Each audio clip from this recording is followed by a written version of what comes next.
जय हिंद एवरीवन। आप सबका आपके यूट्यूब चैनल राष्ट्रीय सेवा पे स्वागत है। आज हम दोबारा से कोशिश करेंगे अपनी करंट अफेयर्स वाली सीरीज को रीस्टार्ट करने के लिए। जैसे कि मैंने आप सबको इन्फॉर्म किया था, 21 नवंबर को हमने लास्ट करंट अफेयर्स डिस्कस किए थे, जिस दिन यहाँ पर मेरा एक्सीडेंट हुआ। उसके बाद से मैंने लगातार कोई भी करंट अफेयर्स अभी तक अपडेट नहीं किया है। कोशिश करूंगा कि आज से पहले तो 22 नवंबर से 1 दिसंबर तक के करंट अफेयर्स हम डिस्कस करते हैं, कवर करते हैं पीआईबी के। एंड उसके बाद अगर डेली बेसिस पे, बिकॉज मेरे राइट हैंड पे इंजरी है, फ्रैक्चर, अगर डेली बेसिस पे करंट अफेयर्स में अपलोड नहीं कर सका तो मैं हफ्ते का इकट्ठा यहाँ पर स्लाइड्स बनाकर एंड उसको अंडरलाइन करके मैं आपके साथ करंट अफेयर्स को डिस्कस करूंगा। इसके अलावा शॉर्ट्स लगातार मैं पूरी कोशिश कर रहा हूँ, आप देख भी रहे होंगे चैनल पे, कि शॉर्ट से आपको यहाँ पे अपडेट करता रहूं कि करंट अफेयर्स में क्या चल रहा है, क्या नहीं चल रहा। ठीक है, तो 21 नवंबर के लास्ट करंट अफेयर्स हमने देखे थे, डिस्कस किए थे। आज से हम 22 नवंबर से अपने नेक्स्ट करंट अफेयर्स डिस्कस करना स्टार्ट करते हैं, 22 से लेकर कल तक की 1 दिसंबर तक की करंट अफेयर्स। सबसे जो भी इसमें इंपॉर्टेंट न्यूज थी, ताकि मुझे थोड़ा सा कम लिखना पड़े, बिकॉज राइट हैंड मेरा फ्रैक्चर्ड है, कि इसमें मैंने उसको अंडरलाइन कर दिया है। नाउ सबसे पहली न्यूज थी उस्ताद बिस्मिल्लाह खान युवा पुरस्कार फॉर द ईयर 2022 एंड 2023। अब ये न्यूज थी पीआईबी की। इसमें से आपको कैच क्या करना था? ठीक है, इसमें ऑलमोस्ट क्या कहते हैं 82 यहाँ पर क्या कहते हैं पर्सन्स हैं जिनको ये अवार्ड दिया जा रहा है, उस्ताद बिस्मिल्लाह खान युवा पुरस्कार। बट अब ये पुरस्कार की अगर क्राइटेरिया क्या है, कितनी एज लिमिट में है, किस फील्ड में दिया जाता है, जैसे आप भारत रत्न या फिर उसके अलावा आप पढ़ते हैं कि अपने अपने पास क्या कहते हैं पद्मश्री अवार्ड्स, इस तरीके से आपसे ये पूछा जा सकता है। तो अगर मैं बात कर लूं इस अवार्ड्स की, तो ये अवार्ड्स 2006 में इंस्टीट्यूट किए गए थे भारत रत्न उस्ताद बिस्मिल्लाह खान के नाम पर। एंड यहाँ पर ये यंग परफॉर्मिंग आर्ट प्रैक्टिशनर को दिया जाता है up to the age of 40 years. ये फैक्ट आपके लिए बहुत इंपॉर्टेंट है, ईयर्स तक यहाँ पर अवार्ड को दिया जाता है।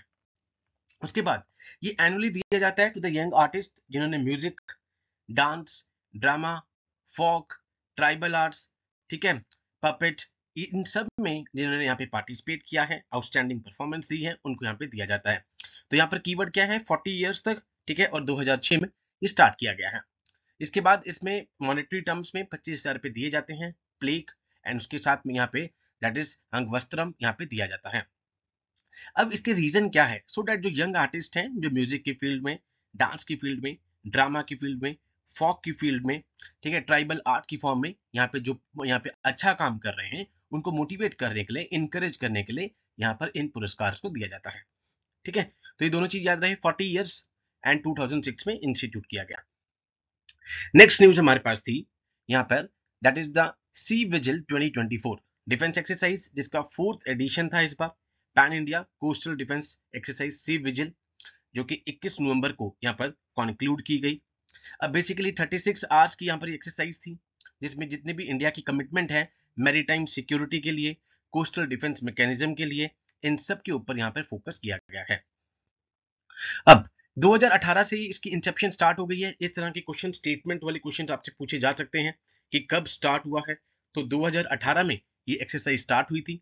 उसके बाद ये बहुत इंपॉर्टेंट रोल प्ले करती है इंडिया की कोस्टल डिफेंस, जो भी हमारी प्रिपेयर्डनेस रहती है उस चीज में। इससे पता लगता है कि किस तरीके से हम यहाँ पर विजिलेंट हैं, एंड जो हमारे कोस्टल चीज है, कोस्टल इलाके हैं, किस तरीके से हमारे वहां पर डिफेंस की प्रिपेयर्डनेस है। आई होप दिस इज क्लियर। तो इस एक्सरसाइज में मोटा मोटा सी विजिल 2024 कब से स्टार्ट हुई? 2018 से। चौथा एडिशन इस बार यहां पर किया गया। नाउ नेक्स्ट आप देख रहे हैं मनोहर लाल खट्टर जी को। Union minister Shri Manohar Lal Khattar ji flags of NTPC green hydrogen buses at Leh. Last year भी हमने इसको डिस्कस किया था शॉर्ट्स की फॉर्म में। ठीक है, जो ग्रीन हाइड्रोजन मोबिलिटी प्रोजेक्ट है लेह में, ठीक है, ऑलमोस्ट कंप्राइजेस इन सीतु मतलब यहीं पर 1.7 megawatt solar plant, green hydrogen filling station जो कि 80 केजी पर डे होगा, एंड 5 हाइड्रोजन इंटरसिटी बसेस यहां पर इस प्रोजेक्ट के अंतर्गत आ रही हैं। एंड नो डाउट वर्ल्ड का हाईएस्ट ऑल्टीट्यूड पर ये ग्रीन हाइड्रोजन मोबिलिटी प्रोजेक्ट है, जिसको इस तरीके से यहाँ पर डिजाइन किया गया है। तो आप देख रहे हैं कि ये लो डेंसिटी, ठीक है, जीरो टेम्परेचर, एंड इसके अलावा ये हाइड्रोजन को फिल कर सकता है up to the 350 bar pressure. ठीक है, आप स्लाइड्स को देख सकते हैं, ये टेलीग्राम पे आपको स्लाइड्स मिल जाएंगी। ठीक है, तो ये चीज आपको पता हो इस प्रोजेक्ट के अंतर्गत कि क्या क्या यहाँ यहाँ पर ऑपरेशनल चीजें यहाँ पे सरकार ने लिखी हैं। उसके बाद बहुत इंपॉर्टेंट चीज जो कॉन्स्टिट्यूशन डे से एक दिन पहले आया, प्रधानमंत्री जी ने ICA ग्लोबल कोऑपरेटिव कॉन्फ्रेंस 2024 को इनॉग्रेट किया। प्राइम मिनिस्टर जी ने यहाँ पे लॉन्च किया United nation international year of cooperatives 2025। बहुत इंपॉर्टेंट है United nation international year, AFCAT में डायरेक्टली इस तरह के क्वेश्चन पूछे जा सकते हैं। थीम क्या रखी गई है इस कॉन्फ्रेंस की? Cooperatives build prosperity for all, जो कि हमारे सहकार से समृद्धि उसके विजन के साथ यहाँ पर अलाइन कर रही है। अगर हम पॉलिटी की बात कर लें तो पार्ट 9 भी ऐड किया गया है यहाँ पे, ठीक है, आप सबको पता होगा। आर्टिकल 43 कैपिटल बी, ठीक है, कोऑपरेटिव सोसाइटीज की बात कर रहा है। आपको पता है मिस्टर अमित शाह जी जो कि गृह मंत्री भी हैं, वो अभी मिनिस्ट्री ऑफ कॉर्पोरेशन को भी संभाल रहे हैं। I hope this is clear. एक example Indian coffee house, Amul, ठीक है, ये सब क्या है? सारे कोऑपरेटिव सोसाइटी के एग्जांपल्स हैं। तो प्राइम मिनिस्टर जी ने लॉन्च किया United nation international year of cooperatives 2025 यहाँ पे। एंड जो ये कॉन्फ्रेंस रखी गई थी यहाँ पे, उसका थीम क्या रखी गई? थीम बेस्ड क्वेश्चन आपसे डायरेक्टली पूछे जा सकते हैं। Cooperatives build a better world, ठीक है। यहाँ पे बताया उन्होंने कि किस तरीके से जो कोऑपरेटिव्स है वो एक ट्रांसफॉर्मेटिव रोल प्ले करते हैं, इकोनॉमिक एम्पावरमेंट पे हेल्प कर रहे हैं, सस्टेनेबल डेवलपमेंट में यहाँ पे हेल्प कर रहे हैं, सोशल इंक्लूजन में हेल्प कर रहे हैं। ये सारे उन्होंने बेनिफिट्स बताए कोऑपरेटिव्स के, ठीक है। आपके लिए थीम बहुत इंपॉर्टेंट है यहाँ पे, प्लस जो 2025 का ईयर होगा United international year of cooperatives, ठीक है। ओके, उसके बाद जो सस्टेनेबल डेवलपमेंट गोल्स हैं 2030 वाले, वो भी कहीं ना कहीं रिकॉग्नाइज करते हैं कि जो ये कोऑपरेटिव्स हैं ये बहुत इंपॉर्टेंट रोल प्ले करते हैं सस्टेनेबल डेवलपमेंट में, इनइक्वालिटी को, आपने पढ़ा ना, सोशल इंक्लूजन, इनइक्वालिटीज को रिड्यूस करने के लिए, डिसेंट वर्क को प्रमोट करने के लिए एंड पॉवर्टी को एलिवेट करने में। यहाँ पर SDG ने भी कहा है कि कोऑपरेटिव्स बहुत इंपॉर्टेंट रोल प्ले करते हैं। एंड इसी के साथ 130 साल के बाद यहाँ पर इंडिया में कॉन्फ्रेंस, नो डाउट इंडिया ने यहाँ पे कॉन्फ्रेंस को होस्ट किया, ठीक है। 2025 एक ग्लोबल इनिशिएटिव होगा जिसके थ्रू हम बताएंगे कि किस तरीके से कोऑपरेटिव्स की पावर यहाँ पर जितने भी चैलेंजेस हैं उसको एड्रेस करती है, ठीक है। तो theme based question 2025 United nation year of cooperatives. Now अगर हम बात करें ICA, जो सबसे ऊपर आप देख रहे हैं कि ICA की ग्लोबल कॉन्फ्रेंस, ICA है क्या? एक इंटरनेशनल कोऑपरेटिव अलायंस है, ठीक है, जो कि रिप्रेजेंट कर रहा है, यूनाइट कर रहा है अराउंड द वर्ल्ड। 1895 में लंदन में उसकी फाउंडेशन करी गई थी, ठीक है, during the first cooperative Congress. It is one of the oldest one, ठीक है, 1895। अब उसके पूरे अगर हम बात कर लूं यहाँ पे तो 130 साल के बाद यहाँ पर मौका मिल रहा है। एंड जो ये ICA है इसमें ऑलमोस्ट 306 मेंबर्स ऑर्गेनाइजेशन है अक्रॉस द 105 कंट्रीज। ये फैक्ट आपके लिए इंपॉर्टेंट है, मैंने ऑलरेडी यहाँ पे डार्क कर रखा है। 306 मेंबर ऑर्गेनाइजेशन, 105 कंट्री, एंड 130 साल की हिस्ट्री में पहली बार इंडिया में ये इवेंट हुआ है। तो quite obvious CDS, AFCAT, AFCAT से ज्यादा, एफकैट में तो यहाँ पर आपके थीम बेस्ड क्वेश्चन पूछा जा सकता है। CDS, CAPF, इनमें इस तरह के क्वेश्चन पूछे जा सकते हैं, ठीक है। इंटेलिजेंस ब्यूरो के एग्जाम में भी आपसे डायरेक्टली थीम बेस्ड क्वेश्चन पूछे जा सकते हैं, बट CDS, CAPF में मैं एक्सपेक्ट करता हूं कि अंदर आपसे पूछा जा सकता है ICA के बारे में। तो ICA ग्लोबल कॉन्फ्रेंस एक हिस्टोरिक माइलस्टोन है भारत के लिए इस बार, बिकॉज 130 साल की हिस्ट्री में पहली बार ये इवेंट इंडिया में कंडक्ट कराया गया। जो कॉन्फ्रेंस रखी गई उसकी थीम थी cooperatives build prosperity for all. कहीं ना कहीं purpose driven, people centred, progress oriented nature बताई गई कि किस तरीके से कोऑपरेटिव्स इन चीजों को एड्रेस करती है। नाउ नेक्स्ट न्यूज, अभी पिछले 3-4 दिनों में लगातार यहाँ पे यूनियन कैबिनेट ने थोड़े से इनिशिएटिव्स को अप्रूवल दिया है, जैसे कि national mission on natural farming, ठीक है। यहाँ इसके बाद एक और इनिशिएटिव भी हम डिस्कस करेंगे। तो यहाँ पर NMNF, national mission on natural farming, ये कहीं ना कहीं जो नेचुरल फार्मिंग की प्रैक्टिसेस हैं, ठीक है, उनको प्रमोशन हो, सो दैट सबके पास सेफ और न्यूट्रिशियस फूड पहुंचे, उसको प्रमोट करने के लिए इस मिशन को लॉन्च किया है। आई hope this is clear. So that अगर नेचुरल फार्मिंग होगी तो जो कॉस्ट ऑफ कल्टीवेशन है किसानों का वो कम होगा, ठीक है। अब देख रहे हैं and dependency to external purchase inputs, जो बाहर से एक्सटर्नली यहाँ पे इनपुट्स परचेज कर रहा है कहीं ना कहीं वो रिड्यूस होगा, एंड एक हेल्दी सॉइल इकोसिस्टम क्रिएट होगा। बायोडाइवर्सिटी को प्रमोट कर रहा है, एक डाइवर्स क्रॉपिंग सिस्टम को, ठीक है, क्योंकि ये ना हो कि आप कुछ ही क्रॉप्स पे रह जाओ, डाइवर्सिफिकेशन को प्रमोट करेगा। resilience as suitable to the local agroecology are the benefit। ठीक है, आप किस तरीके से उसे लड़ेंगे यहाँ पे, तो कहीं ना कहीं लोकल एग्रो इकोलॉजी के लिए भी ये सूटेबल होगा। National mission on natural farming. अब it is launch as a shift to scientifically revive and strengthen agriculture practice. भाई जो भी यहाँ पे फार्मर्स की एग्रीकल्चर प्रैक्टिस है उसमें चेंज आए, सो दैट हम सस्टेनेबल एग्रीकल्चर की तरफ चले, क्लाइमेट से रिजिलियंस रहे हमें, ठीक है, हम तैयार रहे उसे लड़ने के लिए, हेल्दी फूड रहे फार्मर्स की फैमिलीज के लिए और जो कंज्यूमर्स हैं हम जैसे उन सब के लिए भी। ठीक है, तो यूनियन कैबिनेट जिसको प्रधानमंत्री जी यहाँ पे चेयर करते हैं, उन्होंने रिसेंटली इसको लॉन्च किया, national mission on natural farming, जो कि एक सेंट्रल स्पॉन्सर्ड स्कीम होगी यहाँ पर agriculture ministry and farmers welfare के अंतर्गत। ठीक है, तो ये इंपॉर्टेंट है, अभी जस्ट यूनियन कैबिनेट ने इसको अप्रूव किया है। उसके बाद एक और चीज यहाँ पर अप्रूवल दी गई, that is one nation one subscription. नाम से पता लग रहा है एक नेशन होगा, एक ही सब्सक्रिप्शन होगा। तो यहाँ पर ऑलमोस्ट 30 जर्नल्स यहाँ पे ऑलमोस्ट आई थिंक यहाँ पे इसके अंतर्गत लाए गए हैं कि जो भी स्कॉलर रिसर्च आर्टिकल्स होंगे, जर्नल पब्लिकेशंस होंगी, उसके लिए यहाँ पर कंट्री वाइड एक्सेस होगा एंड डिजिटल प्रोसेस, पूरा फुली डिजिटल प्रोसेस होगा, यूजर फ्रेंडली होगा, आप इजिली इसको एक्सेस कर पाएंगे। किस प्लेटफॉर्म के थ्रू एक्सेस कर पाएंगे वो डिस्कस करते हैं ना। इसका बेनिफिट्स क्या है, जितने भी हायर एजुकेशन इंस्टीट्यूशंस हैं जिनको सेंटर और स्टेट मैनेज कर रहा है, उसके थ्रू वहां पे जितने भी स्टूडेंट्स, स्कॉलर्स, सबको यहाँ पर मिलेगा इन जर्नल्स का।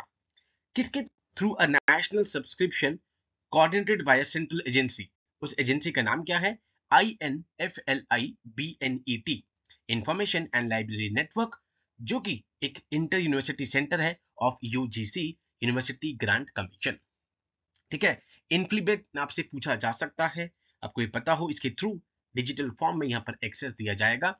It will be provided to all the higher education institute जो कि सेंटर और स्टेट गवर्नमेंट के अंतर्गत यहाँ पे मैनेज हो रहे हैं, एंड जो रिसर्च डेवलपमेंट इंस्टीट्यूट है सेंट्रल गवर्नमेंट के, वहां पे यहाँ पे स्कॉलर्स को, यहाँ पे जितने भी जर्नल्स हैं उनको एक्सेस दिया जाएगा उनके लिए।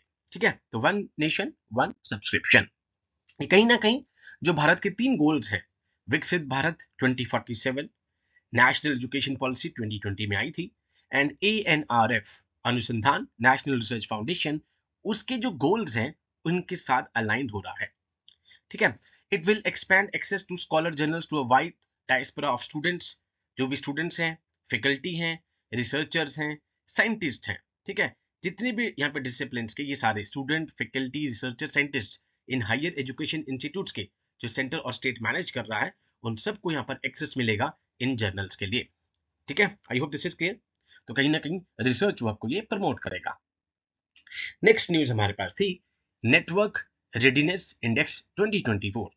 इंडेक्स से रिलेटेड मैंने जब भी आपको इससे पहले डिस्कस किया है, तो इंडेक्स में आपको या तो क्वेश्चन आएगा कि इंडिया की रैंक क्या है, या फिर ये इंडेक्स पब्लिश किसने किया है, एंड नंबर 3 किन पैरामीटर्स के बेस पे ये रैंक आई है। ये 3 चीजें आपको पता हो। India has improved his position by 11 slots, 11 slots improvement हुई है। ठीक है, 49th रैंक पे है इस बार, लास्ट टाइम 60th रैंक पे थी। ठीक है, 2023 में, तो याद रहे 49th रैंक है। अब ये कितनी यहाँ पे 133 इकोनॉमीज हैं, किस बेस पर परफॉर्मेंस पे ये नेटवर्क रेडीनेस इंडेक्स आ रहा है, तो 4 पिलर्स हैं, टेक्नोलॉजी, आप देख रहे हैं नीचे, पीपल, गवर्नेंस एंड इम्पैक्ट, ये 4 चीजों के बेस पे यहाँ पर इसको लेकर आया जा रहा है। 49th रैंक पे इंडिया इस बार है, 11 रैंक ऊपर आया है। ठीक है, अब इसको पब्लिश कौन कर रहा है, इसको पब्लिश कर रहा है पोर्चुलेंस इंस्टीट्यूट, जो कि एक नॉन प्रॉफिट रिसर्च और एजुकेशन इंस्टीट्यूट है based in Washington DC। I hope this is clear. India rank second है लोअर मिडिल इनकम कंट्रीज में, वियतनाम के बाद में। ये फैक्ट आपसे स्टेटमेंट वाले क्वेश्चन में पूछा जा सकता है। तो 4 पैरामीटर्स, और ये इंडिपेंडेंट यहाँ पर नॉन प्रॉफिट रिसर्च इंस्टीट्यूट जो इसको पब्लिश कर रहा है, और इंडिया की रैंक इस बार 49th हुई है 60th से। Now India has not only improved it's ranking, हमारा स्कोर भी अच्छा हुआ है इस बार, पिछले बार 49.93 था, इस बार 53.63 हो गया है। एंड इसी रिपोर्ट के थ्रू यहाँ पे पता लगा कि इंडिया किस किस चीजों में इंप्रूवमेंट करके गया है। AI साइंटिफिक पब्लिकेशन में हमारा फर्स्ट रैंक है। ठीक है, उसके बाद AI टैलेंट कॉन्सेंट्रेशन में भी, एंड ICT सर्विस एक्सपोर्ट में भी। ठीक है, second rank in FTTH building internet subscription, इसमें हम यहाँ पे सेकेंड है। तो फर्स्ट किसमें है, AI scientific publications, talent concentration, ICT services, और सेकंड किस में है, FTTH में। मोबाइल ब्रॉडबैंड इंटरनेट ट्रैफिक जो है with in the country and international bandwidth, ठीक है। उसके बाद थर्ड जो है हम डोमेस्टिक मार्केट स्केल में है, और फोर्थ है हम कि टेलीकम्युनिकेशन में हम एनुअली कितना इन्वेस्ट कर रहे हैं। I hope this is clear. तो यहाँ पे ये वाले फैक्ट्स जो हैं वो आपसे शायद कम चांसेस हैं पूछें, बट कौन इसको यहाँ पे लेकर आ रहा है, कौन से पैरामीटर्स हैं वो आपको पता हो। नाउ एकलव्य, रिसेंटली अभी एकलव्य एक सॉफ्टवेयर बनाया गया है under the headquarter army training command, army war college के साथ मिलके, ठीक है। ये प्लेटफॉर्म को डेवलप किया गया है through Bhaskaracharya national institute of space application and geo informatics, BISAG N, Gandhinagar का ये इंस्टीट्यूट है, ठीक है, जिसने डेवलप किया है। एक तरीके से ये ऑनलाइन डिजिटल प्लेटफॉर्म है ऑफिसर्स की ट्रेनिंग के लिए, ठीक है। डायरेक्टली आपसे पूछा जा सकता है कि Eklavya is in news is related with which of the following। तो ऑनलाइन डिजिटल प्लेटफॉर्म है ऑफिसर्स की ट्रेनिंग के लिए, दैट इज कॉल्ड एकलव्य, ठीक है। नाउ ओके, इस बार तो आपके पास एक्सरसाइज ही बहुत होती जा रही है लगातार, ठीक है। कल भी मैंने कैम्बोडिया वाली एक्सरसाइज डिस्कस करी। तो ज्वाइंट मिलिट्री एक्सरसाइज अग्नि वॉरियर 2024, हर एक्सरसाइज की तरह आपको ये पता हो कौन सी दो कंट्रीज हैं यहाँ पे, इंडिया और सिंगापुर के बीच में ये है, ठीक है। देवलाली महाराष्ट्र में कंडक्ट करवाई गई, दैट मींस इंडिया में कंडक्ट करवाई है, 13th एडिशन है। एक बायलेटरल दो कंट्रीज के बीच में यहाँ पे ये वीकली एक्सरसाइज है। एंड हर एक एक्सरसाइज में आप सबको पता ही है कि यहाँ पे बेस्ट प्रैक्टिसेस को शेयर किया जाता है, बेस्ट नॉलेज को शेयर किया जाता है, दोनों कंट्रीज के बीच में कैमरेडरी बढ़ती है, रिलेशन स्ट्रेंथन होता है, ठीक है, उनके डिप्लोमेटिक रिलेशन स्ट्रांग होते हैं, ठीक है। इंडिया को रेजिमेंट ऑफ आर्टिलरी इस बार रिप्रेजेंट कर रहा है, वहीं पे Singapore artillery Singapore armed forces को रिप्रेजेंट कर रहा है। ये 28 से 30 नवंबर तक कंडक्ट करवाई गई महाराष्ट्र देवलाली में, ठीक है, अग्नि वॉरियर 2024। नाउ ये मैंने कल ही शॉर्ट के फॉर्म में डिस्कस किया था। इंडिया और कैम्बोडिया की ज्वाइंट टेबल एक्सरसाइज पहला एडिशन इस बार पुणे में कंडक्ट करवाया जा रहा है। 3 फेजेस में ये एक्सरसाइज होगी, ठीक है। कैम्बोडिया अपने आप में इंपॉर्टेंट है, साउथ ईस्ट एशिया की कंट्री, जहाँ पे 8th हमारे पास वंडर क्या कहते हैं वंडर देखने को मिलता है, एंगोर वाट टेम्पल्स, ठीक है। लॉर्ड विष्णु के लिए इनिशियली थे, बाद में बुद्धिस्ट टेम्पल हुए वो। तो कल से 1 से 8 दिसंबर तक ये एक्सरसाइज हो रही है। इन्फेंट्री ब्रिगेड इस पर रिप्रेजेंट कर रही है भारत आर्मी को, एंड फर्स्ट एडिशन है इसका सिनबेक्स का, जो कि पुणे फॉरेन ट्रेनिंग नोड में यहाँ पर कमेंस हुआ है, ठीक है। आई होप दिस इज क्लियर। ये कल हमने शॉर्ट्स की फॉर्म में भी डिस्कस किया था। कल 1 दिसंबर को वर्ल्ड एड्स डे था। तो हर दिन पे जो भी इंपॉर्टेंट दिन आते हैं, इन्वायरमेंट डे, वेटलैंड डे, ठीक है, एड्स डे, आर्मी डे, इन सब पे आपको थीम जरूर पता हो। तो जेपी नड्डा जी जो कि हेल्थ मिनिस्टर हैं, टेक द राइट्स पाथ, यहाँ पे थीम रखी गई है जो एम्फसाइज करेगी कि इक्वल राइट्स को इंश्योर करना है, डिग्निटी को, सबको एक्सेस हो हेल्थ केयर पे, ठीक है, पर्टिकुलरली वो लोग जो अफेक्टेड हैं विद HIV एड्स। इंदौर में ये प्रोग्राम था। मध्य प्रदेश ने यहाँ पे एम रखा है to achieve the target of ending AIDS as a public health threat by 2028, 2028 का पूरा भारत का वो क्या है, 2030 का गोल है SDG का, बट मध्य प्रदेश ने कहा है कि हम 2 साल पहले ही 2028 में ही यहाँ पर कोशिश करेंगे कि पब्लिक हेल्थ थ्रेट को यहाँ पे खत्म कर दिया जाए बाय 2028, ठीक है। तो थीम याद रहे आपको, टेक द राइट्स पाथ, ये थीम रखी गई है जो एम्फसाइज कर रही है कि भाई आपको आपके जो राइट्स हैं इंश्योर कर रही है उसकी इंपॉर्टेंस को, कि आपकी इक्वल राइट्स हैं, डिग्निटी है, हेल्थ केयर पे आपका प्रॉपर एक्सेस है, पर्टिकुलरली उन लोगों का जो कि इन चीजों से अफेक्ट है। अब ये इनिशिएटिव कब से सेलिब्रेट किया जा रहा है, तो नैको, नेशनल एड्स कंट्रोल ऑर्गेनाइजेशन, नैको, जो कि हेल्थ मिनिस्ट्री के अंतर्गत आता है गवर्नमेंट ऑफ इंडिया के, वो वर्ल्ड एड्स डे सेलिब्रेट कर रहा है ऑन December 1 सिंस 1992। ये आपको पता हो, ये स्टेटमेंट वाले क्वेश्चन में आपको तंग कर देगा कि 1992 से लगातार हम इसको सेलिब्रेट यहाँ पे कर रहे हैं अवेयरनेस फैलाने के लिए, सो डैट लोगों के बीच में अवेयरनेस फैले इससे रिलेटेड, ठीक है, उन्हें अपने राइट्स पता लगे।